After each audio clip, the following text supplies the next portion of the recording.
Mukhang kaya pa ng San Miguel Beermen ng Twice to Beat sa paniwala ng mga fans nila, no?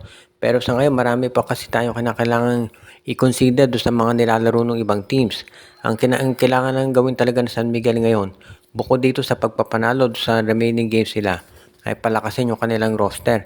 Dahil meron daw mga kulang dyan ngayon na kinakailangan i-address si Coach Leo Austria. Balita natin dahil itong Converge Fiber Excess maagang na-eliminate, posible raw na ito'y makipag-trade na sa kanila pati itong Titan Ultra. At ngayon alam natin na itong Converge baka i-offer na raw itong si Mikey Williams dito sa San Miguel kapalit ng iba pang mga players. Hindi pa natin natitiyak kung sino yung gusto kunin itong Converge, no? Pero dahil nga natanggal na sila kaagad dito sa conference, medyo drastic daw yung pag-overhaul ng lineup ni Coach Delta Pineda. Maraming mabaguhin doon sa mga players nito, maraming tatanggalin at maraming idadagdag. Kaya nga hindi na ako magugulat kung ito talaga ang balak gawin ngayon nitong Converge.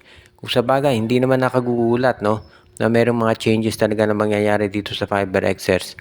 Pero kung sakasakali nga na magkaroon sila ng mga bagong players, abay wag na tayong magtaka kung itong si Mikey Williams kabilang doon sa maaalis dyan.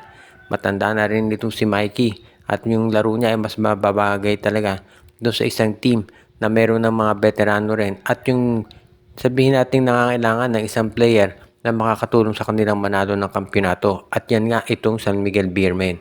Kaya huwag tayong magulat kung itong si SMB ay susubukan na kunin si Mikey Williams. Ngayon, kung ang kapalit na lang ay si Wamit Yongson, hindi tayo sigurado kung papayag ang Converge.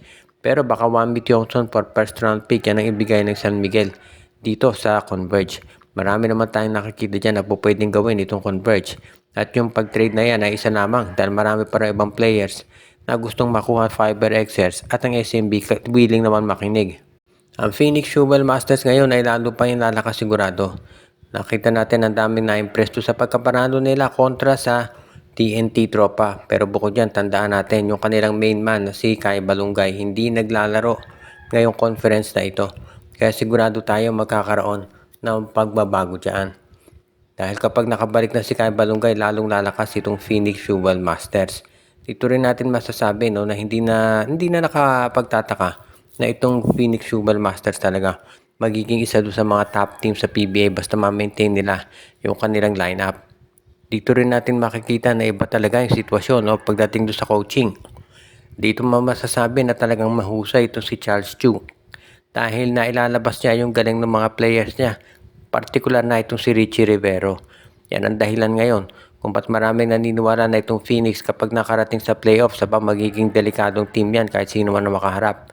Sabihin man natin na may twice to beat disadvantage ang Phoenix sa playoffs. Although technically meron pa silang chance na maka twice to beat advantage kung mananalo sila doon sa last 2 games nila at kung maganda kalalabasan ng quotient.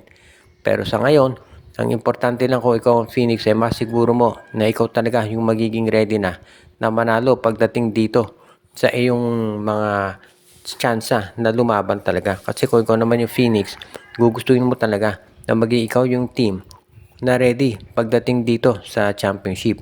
At syempre, hindi naman biro yung ginagawa ng ibang teams na pagre-ready at pagdagdag sa lineup nila. So kung ikaw ang Phoenix Jewel Masters, kinakailangan dagdagan mo rin yung mga players mo na maglalaro na. Kaya ngayon, ditong Phoenix talaga magiging ready na yan pagdating dito sa mga darating na conference, lalo na kapag nakabalik si Kai Balungay. Hindi pa natin alam kung makababalik siya ngayong playoffs, pero kahit man hindi, maganda pa rin yung kalagayan nitong Phoenix Jewel Masters sa kasalukuyan.